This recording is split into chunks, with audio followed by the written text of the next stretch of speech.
ganito, Tanggol. Lucio, Mga kaibigan namin kayo. sigurado ay hindi makakaiwas sa akin si Bartos.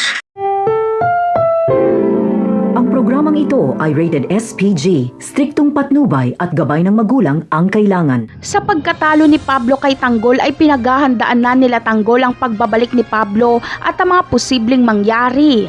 Alam kasi ni Tanggol ang ugali ng katulad ni Pablo na mayaman at mayabang na hindi ito basta-basta tatanggap ng pagkatalo.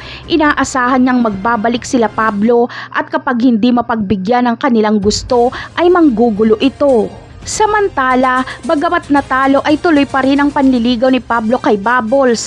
Patuloy na irerespeto ni Pablo si Bubbles kaya magpapaligaw pa rin si Bubbles. Makakarating pa nga si Bubbles sa bahay nila Pablo dahil isasama siya ni Pablo doon.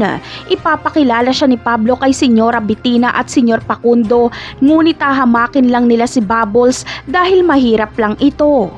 Sa kabilang banda naman ay napagkasunduan nga nila Lucio at ng mga batang tondo na pagkatapos ng mga Montenegro ay si Tanggol ang kanilang itutumba.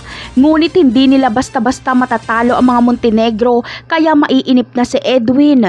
Gustong-gusto niya nang itumba si Tanggol kaya magkakaroon sila ng sariling lakad para hanapin si Tanggol at itumba ito. Samantala, hindi naman pabor si Lucio na itumba nila si Tanggol. Utang niya kasi ang buhay niya kay Tanggol. Si Tanggol ang nagligtas sa kanila noong natunto nila Agustus ang kanilang pinagtataguan at sugatan silang lahat.